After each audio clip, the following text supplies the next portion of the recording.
السلام علیکم ورحمۃ اللہ وبرکاتہ۔ آج ہم لوگ جانیں گے حضور سے پہلے دنیا کی حالت۔ تو چلیے ویڈیو کو شروع کرتے ہیں۔ بسم اللہ الرحمن الرحیم۔ آپ سب نے عرب کا نام تو سنا ہی ہوگا۔ اب سے کوئی 1400 برس پہلے وہاں عجب اندھیرا مچا تھا۔ اللہ اور اس کے دین کو لوگ بالکل بھول گئے تھے۔ ایک خدا کی جگہ سینکڑوں دیوی دیوتا بن چکے تھے۔ کعبہ جو صرف اللہ کی عبادت کے لیے بنایا گیا تھا، اب اس میں ایک دو نہیں پورے 360 بت رکھے ہوئے تھے جن کی پوجا کی جاتی تھی۔ اسی پر بس نہ تھا، بلکہ ہر خاندان، اور ہر خاندان ہی نہیں بلکہ ہر گھر میں الگ الگ بت رکھے ہوئے تھے جن کی پوجا ضروری تھی۔ یہ لوگ دنیا ہی کی زندگی پر مگن تھے، کبھی بھولے سے بھی انہیں مرنے کا خیال نہ آتا تھا، اور اگر کبھی آتا بھی تو صرف اتنا کہ ایک دن مر کر سڑ گل جائیں گے، رہا مرنے کے بعد عذاب و ثواب، تو ان باتوں کو یہ خرافات سمجھتے تھے۔ نہ قیامت کو مانتے تھے، نہ دوزخ کا یقین تھا، بلکہ جو ان چیزوں کا ذکر کرتا تھا اسے پاگل اور خبتی سمجھتے تھے۔ اسی خیال کا اثر تھا کہ وہ نیکی سے کوسوں دور تھے، اور دنیا کی کون سی ایسی برائی تھی جو ان میں نہیں پائی جاتی تھی۔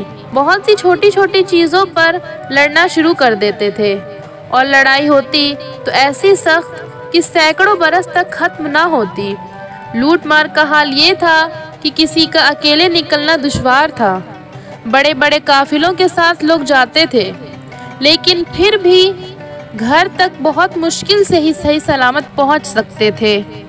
چوری کا عام رواج تھا، اچھے اور اونچے گھرانے اس میں مبتلا تھے۔ نامی لوگ اسے کرتے تھے اور فخر سے بیان کرتے تھے۔ زنا اور بدکاری سارے ملک میں پھیلی ہوئی تھی۔ شعراء اپنے اشعار میں بیان کرتے اور مزے لے کر ہر جگہ گاتے پھرتے۔ شراب اور جوئے کی تو یہ کثرت تھی کہ اللہ کی پناہ، گھر گھر میں اس کا چرچا تھا۔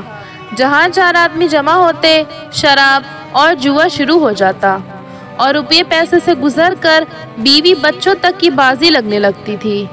پھر اس کے ساتھ اور طرح کی بہت ساری بے حیائیاں ہوتی تھیں۔ بے رحمی کا یہ حال تھا کہ زندہ جانوروں تک کو باندھ کر ان پر تیر کی مشق کرتے، لڑکیوں کو پیدا ہوتے ہی زندہ دفن کر دیتے تھے، اور بھی بہت سارے برے کام کرتے تھے۔ جہالت اور بے علمی ایسی تھی کہ سارے عرب میں مشکل سے چند آدمی ہی تھے جو پڑھ لکھ سکتے تھے۔ کھانے پینے میں برے بھلے کی تمیز بالکل نہ تھی، جو پاتے کھا لیتے تھے، کیڑے مکوڑے چھپکلی تک ہضم کر جاتے تھے۔ مردہ جانوروں کے کھانے میں ذرا بھی حرج نہ سمجھتے، بلکہ خون جماتے اور اسے بھی کاٹ کر مزے لے کر کھا لیتے تھے۔ غرض کی کچھ عجب ہی حال تھا، کوئی کہاں تک کا بیان کرے اور کس برائی کو گنائے۔ بس یہ سمجھ لینا چاہیے کہ دنیا کی ہر برائی ان میں موجود تھی۔ یہ صورت صرف عرب کی ہی نہ تھی، بلکہ دنیا کا بڑا حصہ ان برائیوں میں مبتلا تھا۔ خدا کا خیال دلوں سے نکل گیا تھا۔ کہیں بتوں کی پوجا ہو رہی تھی، کہیں آگ کو سجدہ کیا جا رہا تھا، کہیں درختوں اور جانوروں کے سامنے سر جھکے ہوئے تھے، کہیں قبروں پر چڑھاوے چڑھ رہے تھے، بادشاہ رعیت پر ظلم کر رہے تھے، بڑے چھوٹوں کو ستا رہے تھے، امیر غریبوں کو تنگ کر رہے تھے۔ غرض ہر جگہ نیکی کا بدلہ بدی اور اچھائی کی جگہ برائی پھیلی ہوئی تھی، اور ساری دنیا بڑی سخت مصیبت اور پریشانی میں پھنسی ہوئی تھی۔ پھر آتا ہے حضور صلی اللہ علیہ وسلم کا زمانہ، یعنی آپ صلی اللہ علیہ وسلم کی پیدائش اور شروع کے حالات۔ جیسا کہ بھی ہم نے جانا کہ دنیا کیسی برائیوں میں مبتلا اور کیسی مصیبتوں میں گھری ہوئی تھی، اور اس کی حالت کس قدر خراب ہو چکی تھی۔ اللہ تعالیٰ تو اپنے بندوں پر بڑا مہربان ہے، اور ان کی یہ حالت دیکھ کر انہیں اپنے بندوں پر رحم آیا، اور اسے پھر سے درست کرنے کے لیے ہمارے پاس حضرت محمد صلی اللہ علیہ وسلم کو دنیا میں بھیجا۔ ربیع الاول کی 9 تاریخ تھی کہ جب حضور صلی اللہ علیہ وسلم اس دنیا میں تشریف لے آئے۔ پیدا ہونے سے پہلے ہی آپ صلی اللہ علیہ وسلم کے والد حضرت عبداللہ کا انتقال ہو چکا تھا۔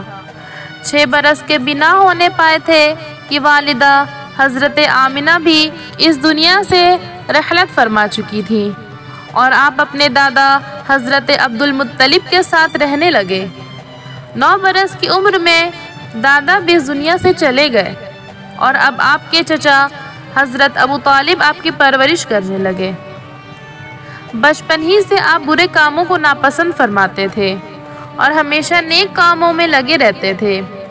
ابھی پورے طور سے جوان بھی نہ ہوئے تھے کہ عرب میں ایک انجمن بنائی گئی تھی جس کی غرض یہ تھی کہ ملک سے لوٹ، مار، چوری، ڈاکہ اور اس قسم کے برے کاموں کو مٹا دیا جائے۔ آپ اس قسم کے کاموں کو دل سے چاہتے تھے، فوراً ہی اس انجمن میں شریک ہو گئے۔ شروع ہی سے آپ کی نیکی، سچائی، دینداری اور امانت داری اتنی مشہور تھی کہ سب آپ کو امین یعنی کہ امانت دار کہہ کر پکارتے تھے۔ دشمن تک آپ کو سچا اور نیک سمجھتے تھے۔ ایک مرتبہ مکہ میں پانی کی ایسی زیادتی ہوئی کہ کعبہ کی دیواریں پھٹ گئیں۔ قریش یعنی مکہ کے لوگوں نے پھر سے درست کرانا شروع کیا۔ جب دیواریں کچھ اونچی ہو گئیں اور حجر اسود یعنی وہ مقدس سیاہ پتھر جسے حج میں لوگ چومتے ہیں اس کے رکھنے کا وقت آیا تو آپس میں جھگڑا شروع ہو گیا۔ ہر شخص چاہتا تھا کہ یہ پتھر اسی کے ہاتھ سے رکھا جائے۔ جب بات بہت بڑھی اور مار پیٹ تک کی نوبت آئی تو سب نے کہا کہ اس وقت جھگڑا کرنا بیکار ہے، کل جو شخص سب سے پہلے آئے وہ اس جھگڑے کو طے کر دے اور جو وہ کہے گا ہم سب وہی کریں گے۔ صبح ہوئی اور لوگ آئے تو دیکھا کہ حضور صلی اللہ علیہ وسلم پہلے ہی سے وہاں موجود ہیں۔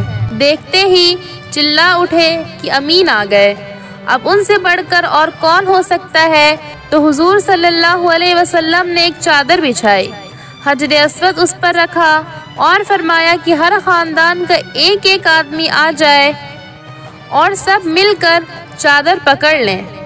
اس طرح اٹھا کر پتھر کو اس کی جگہ تک لائے۔ یہاں پہنچ کر آپ نے فرمایا اب میں تم سب کی طرف سے اسے رکھ دیتا ہوں۔ اس ترکیب سے لوگ بہت خوش ہوئے اور سارا جھگڑا ختم ہو گیا۔ یہ تو تھے شروع کے احوال۔ انشاءاللہ ہم اپنی اگلی ویڈیو میں اس کے آگے کے احوال کو جانیں گے۔ اگر ویڈیو اچھی لگی ہو تو لائک، شیئر اور سبسکرائب کرنا نہ بھولیں۔ السلام علیکم ورحمۃ اللہ وبرکاتہ۔